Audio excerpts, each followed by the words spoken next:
So, Man to Man podcast. We're here in Trout Lake at Becoming a King retreat.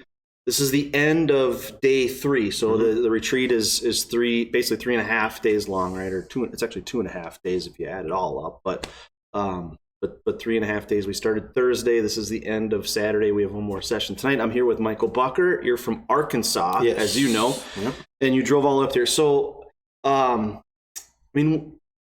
you've been doing this for a long time. You and Mike go way back. Yeah. You've been doing retreats with Mike and mentoring men for, 10 decades. plus years, yeah. 10 plus years. Yeah. So, I think the pretty obvious question, at least to me, that jumps in my head is why? Why? What has made you commit that much of your life and time and resources to mentoring young men? Oh, gosh, I've never been asked that before, but it's a good question. I'm pretty sure. For me, I grew up without my father around, and I had a youth pastor. We were extremely poor, so we couldn't get to do anything. And I had a youth pastor that always came to our house, make sure we were at this event, that event. I needed to go to church camp. He's like, oh, he found me work for the summer to earn my way to church camp. So he was always big on no one ever being left out. And so I had a father figure somewhere in my life, my entire youth life. And so it was just like, it was given to me. You got to do the same thing because your life and your relationship with God came from other people giving it to you. So you can't not give in to other people. So that probably the biggest single-handed thing, mixed with probably several things from my mother. And she was married to somebody. He wasn't really a father figure. Wasn't a bad man. He just went to work, came home. Sure. Sort of type of thing, which created some handicaps to me, obviously, because that's all I knew is supposed to provide. Right. And so having the example of other men in my life, it's just God tugging at my heart. You actually, I'll tell you when it started. Thank you for asking that. Now I know exactly when it started. I was in Conway, Arkansas, and I was walking in the backyard, and I was talking to the father. And I said to him, men don't show boys how to be men. There's no, they don't do it. And women don't show girls how to be women anymore. And then the father said to me, he said, so what are you going to do about it? I'm like, well, I got Aiden. That's my son. I got Aiden. Now I'm going to teach him how to be a man. And that's not doing anything about it. That's you just being a dad. Right. What are you going to do about it? So good. And I was like, I guess I'm going to start mentoring. So I think as soon as I let anybody know, everyone's like, all right, I have a son. I have a son. Right. I have a son. They just started piling it locally as single mothers. But that's not always it. And sometimes it's a full family. They have a dad and a good dad and a mom. They just need that outside voice, right? That's not them, which I'm learning actually with my son, as a matter of fact, because I've mentored hundreds of young men, and my son, I'm just dad to my son. Right. Like I have such honor with men that are able to bond with their sons, because my son's like, you're not cool, Dad. That's all he thinks about me. So some other man came to me, young man came to me knowing who I am. Then he's like, kind of timidly, do you care if I mentor your son? I'm like, please mentor my son, because he ain't listening to Dad for sure. Like, have it. I know the effects you can have it being not the non-parent, or even just re-saying something your parent said. He'll say, and he'll listen to that person. Right. It started. I guess I do it because it was done to me, but it started when I talked to God, and He's like, "What are you gonna do?" Sure. So that's what. Which is a great, right? That's such a great motivator. To have that, not just I want to give back, but I have direction, right? Yeah. You have specific direction. You have some meat to grab onto and sink your teeth into and go, okay, I have direction. And so many men, I think, are missing that, right? And that's why they're looking for mentors and they need another guy to come along, because they don't have that direction. Yeah, and they need somebody to. A lot of guys just need them to just wind them up and point them in the right direction, right? And say, hey, this is a healthy direction to go. When you have a son who's, he's how old is 19, your son? 19. 19, okay. Yeah. I met him a couple months ago, and so you have a son who's 19, and so you're So I like to surround myself with men who are both in front of me at the same place as I am and behind me. That's kind of that's where God is really spoken to me and said that this is important, right? And I often in my life had a lot of guys up until the last couple of years who were behind me in this process, but I didn't have a whole lot of guys that were in front of me at the same place as I am. Now I've got that. So you're in that. Hey, you're a couple steps ahead of me. Your son's 19, mine is 16. Right. So you're a couple steps ahead of me. So, what if you're going to speak into a dad who has a 16-year-old? Now you're going to rewind to you 3 years ago. Right. What do you say to that dad and say, hey, this is if you get this right, you are doing fatherhood right. Oh gosh. 16. Okay. So yeah, because I know exactly where I fell down with my 16-year-old or 15 or 14-year-old, doesn't matter. Exactly where I fell down. He actually gave me accolades when I would help. He's like, Dad, help. I don't know. It was funny when he was younger, at that age, 16, he was like, Dad, I don't know if I want to help people like you do or if I want to be a musician. I'm like, well, son, you can do both. But what was funny is he watched me constantly give and relate to all these other kids, but I did not do it. Did not take the time to understand him. I'm relating to all these kids and I'm thinking I'm good at it. And I realized, I think at basic, I realized that, you know what, I didn't know how to parent my own son. For some reason, I didn't know how to relate to him. And I'm smart enough. I didn't slow down helping so many other young men. I did not slow down and say, okay, what makes you tick? Okay, you tell me what makes you tick. I thought I knew, but he's so different than what I'm used. And the young men that are drawn to me are similar type. Right. Yep. And my son is so different than I was that I did not stop to say, I thought I was fathering him, but I was fathering him in my version of fathering him, not the version that he needed. And I was just like, so I would say, slow down. Don't think you know how to father that particular child, right? Because they may need fathered different, and you got to get their input somehow. Got to get out of yourself and say, oh, how do I think like him for just a little bit, so I can know how to father him, right? Because I thought, oh, dude, I'm a great dad. I was convinced I was a great dad. I'm doing all the stuff that was never done for me, right? So I'm like, I'm nailing it. Yeah. My son's like, no, you're not, Dad. You're not nailing it at all, as a matter of fact. Yeah, maybe you provided for us. Maybe you were I was at his event. Sure. That wasn't it. So I'm like, okay, so I'm going to the events. I'm teaching music and drama and all that. I'm paying for like extra voice lessons because that's what he's into. So I'm supporting what he did. So I thought that was it. And I missed it completely. I just thought, because that's still the provider mentality. I'm providing voice lessons. Choir is not fun to go to, right? Choir like sucks for dads. You're like, yeah. And I purposely, where's the action? Yeah, and he doesn't know this, but I purposely did not pick up my phone. Sure. He's up on stage. He can't see anything. Right. And watched him instead, because there's choir concerts and band concerts. Oh, wow. Oh. Yeah, but I'm like, I'm gonna be there for my son. My dad didn't go to my stuff. I somehow thought I nailed it. Sure. And he let me know you didn't, Dad. I didn't feel like I could come to you. I didn't feel like I could express myself to you. I'm like, how did to this day, I'm actually still wondering how like, I still haven't got the full solution. Right. And so, yeah, don't think you know. Find out from them what they need somehow, if it's directly or indirectly, or if they have a sibling. Sometimes they'll talk to their sibling. Sure. Go to the sibling and say, what is he telling you? What are you getting from him? Right? Because every child's different. Now I have other children, and they were easier because they related more like I related. Sure. So I was nailing it with them because I thought I could do the same for him, but you can't father everyone the same. So, right. It's tough, when I had that same mentality, right, of trying to give my sons what I didn't have. Yeah. Right. Well, I am giving you everything that I didn't have. Yeah. I mean, and that was the way I felt like, boy, if I had these things, right. I would have felt fathered. Right. And so now I'm going, well, I'm giving you all these things. And my sons are looking at me going, great, well, I didn't ask for that. Yeah, I don't know. I never needed that. I didn't ask for that. And then it builds up this like, well, what the heck do I do then? Right. I mean, what do you mean you what don't do you want mean? that? Yeah. I would have loved that. Right. And it's hard. It really is as a dad.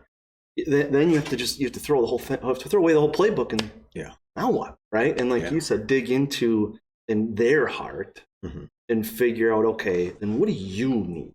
You know, what is it that you, and that's with my sons, that's the last about a year and a half. So I mean, I'm not long in this journey at all myself, but it lasts about a year and a half, you know, just often asking more questions than having answers. And I think that's probably key to continue, because I'm the type of person that will ask him at 15, and I think I got it. And at 16 or 17, he's changed. He don't need that thing. Right. So I'm thinking I'm nailing this. Till he's like, Dad, that was me at 13.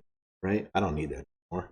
I've graduated to this other thing now. Yeah. And I'm thinking, long past that. But it's like, I guess it's that constant open communication. It's just weird. I'm a great communicator. Yeah. But I failed when it came to him. Sure. When it came to that, because I just thought I knew. And I didn't. And I did know for this personality, but I didn't for this other personality. So that's communication on their level, not our level.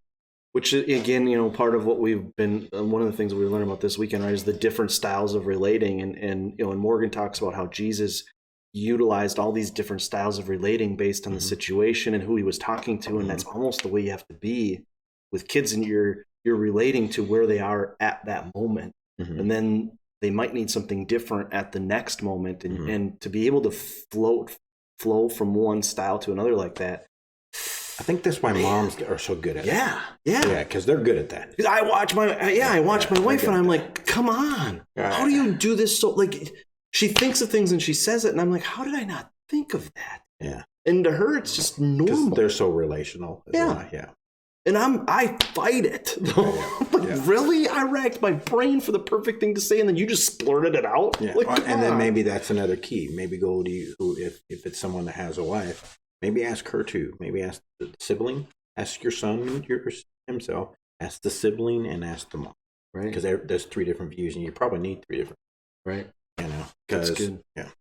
So, you know, again, you're from Arkansas. Obviously, we're not in Arkansas. Yeah. But you've been coming up here and doing events with Mike for quite some time. You know, I'll go back to the first question. Really, like, what has created that bond between the two of you, where you're like, hey, I like, this is something that I want to continue to do, and that I want to make this 14, 16 hour trip, you know, and be here, and you know, how is that relationship kind of that relationship? One thing, making this particular trip is another answer, actually. So why I continued is when I first went to the very first camp, and well, first off, someone had to talk me into that camp. Like for 2 or 3 years, John Dawson is his name. He kept on saying, "Hey, you got to come to this boys' man camp."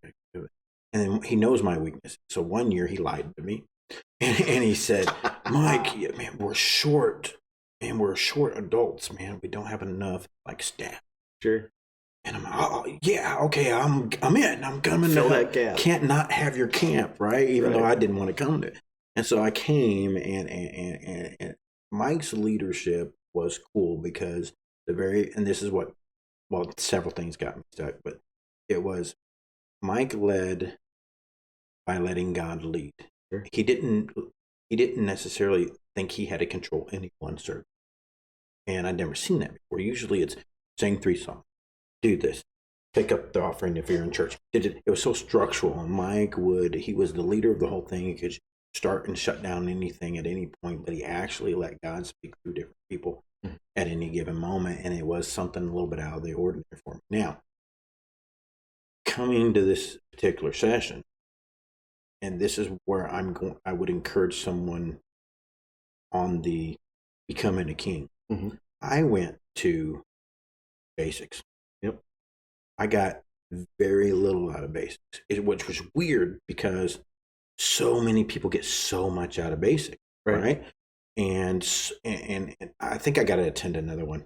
because maybe it was my timing or something. Sure. But it's all these men, and then while I'm there, I'm naming these men in my head that, oh, I got to get them here because they need this healing. And a lot of the stuff that happened in basic, for some reason, I felt like, I had handled a lot of that stuff. Sure. I didn't in my life already. So I was like, I did come to this thing. And although guy in that exactly the one thing maybe I came for that one. Right. He said, you don't know how to parent your son. And I went home and apologized. But I didn't know how to parent him. I thought, and I explained to him what I thought I was doing right. And so I'm just gonna be honest on this one. So Rich said, hey, we're having a second one. I'm like, dude, okay. So the first one, well, here's why. I was like, okay, and I may have gotten it wrong because it's my angle. Because all these men are getting so much out of basic. I mean, so much. Even some of the men that were here, so much healing, so much goodness out of it. I was like, dude, I've been hearing about this wild at heart thing, men reclaiming their masculinity, wild at heart, men reclaiming their masculinity. And I get there and it's all about your feels. Everyone's getting in their feels. And I'm like, society has shoved that down my throat for the last 10 years. Men need to be more feeling oriented. Of course, they're doing it in an unhealthy manner. But I was just like, what? So I'm like, what about wild at heart, reclaiming your masculinity? Not understanding that it's a process, right? And maybe I was okay with it. Maybe the first step wasn't necessarily my step, even though I did need to hear one. So when I was coming up to this one, I texted Rich. It just wasn't going to be about your feels again, be like all in your feels again. Because I'm okay there, right? I'm like, I don't have no, because the Father raised me from 14 years on, the Father as in heaven. So that was my father to me. So my dad being gone, I really didn't have feelings. Sure. And I think many people do, and I probably should have. Right. I felt like I had a father and the best one. So I loved it when my father did come back around. I'm like, hey, let's go do guys' nights out. And we're like, I'm not holding nothing against the past.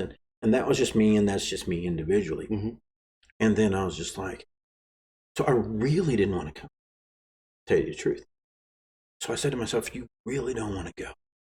Probably means you need to go.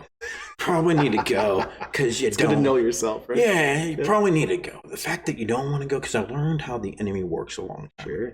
If he's really trying to pull you away from something, you probably need to go to that thing. God's not going to tell you don't go to a men's retreat where you're with a bunch of other men and finally get to be a man around other men. He's not going to tell you not to do that. So right. But I wasn't processing that at the time. I just know the enemy well enough that if I'm having this strong a feeling like I don't want to go, probably need to go, right? Yeah, so and the Father spoke to me because I was already making I started last Sunday on several trips up the north. I'm from Arkansas. I had to go to Indiana, Michigan, and even here to Minneapolis, all on business. Mm-hmm. And he's like, so you're going to travel for that? Right. Oh, wow. Not okay. Me? Gotcha. All right. So I came, mm-hmm. and I'm just one of those. I'm just not. Sure. You've seen a lot. I've seen a lot, and mm-hmm. I've lived the faith life since mm-hmm. I was 12. Since I was 14, I started studying the Bible. Since I was 17, I started hearing God's voice, and I've given myself to Him my life. So even in those circles, I'm just like, but I've always had the desire against the society that's trying to break down masculinity. Mm-hmm. God, even if I just got to get around men that feel the same, whatever, right?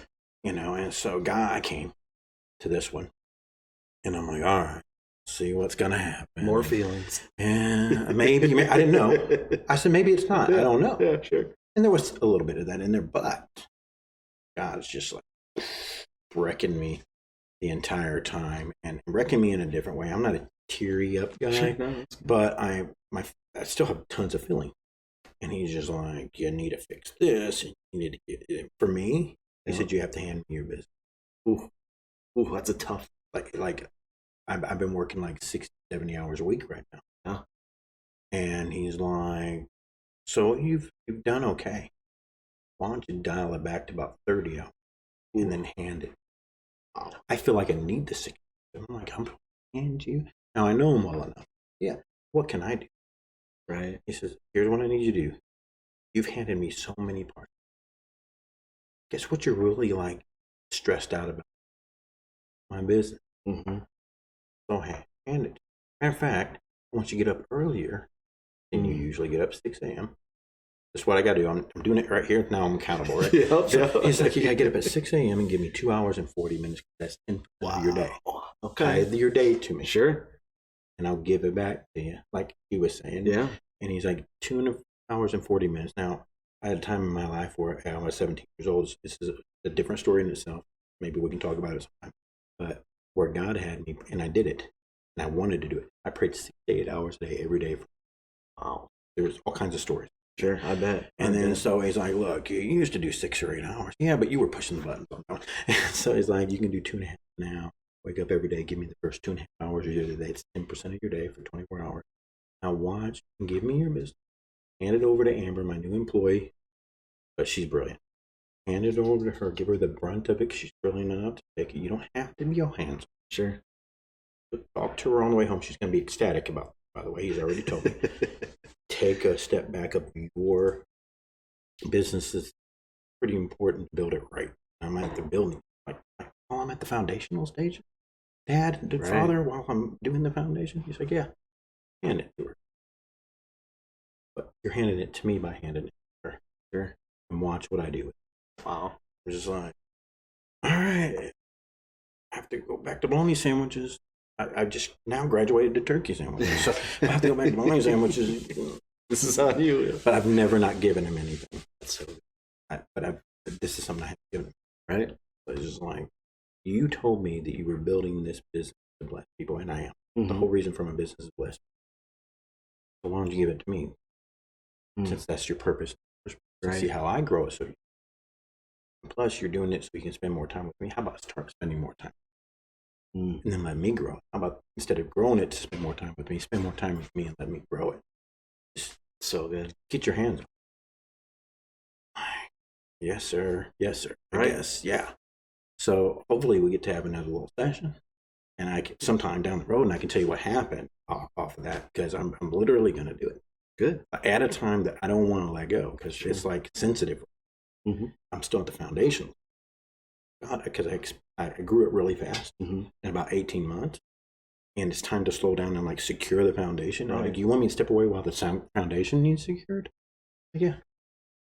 But not only in that, there's like two or three things about give this up to me, give your sexual life up to me. Something that we don't want to do sometimes when you're a single man. Blah blah blah. Give this. He's like commanding. But see what I do. Right? See what I do.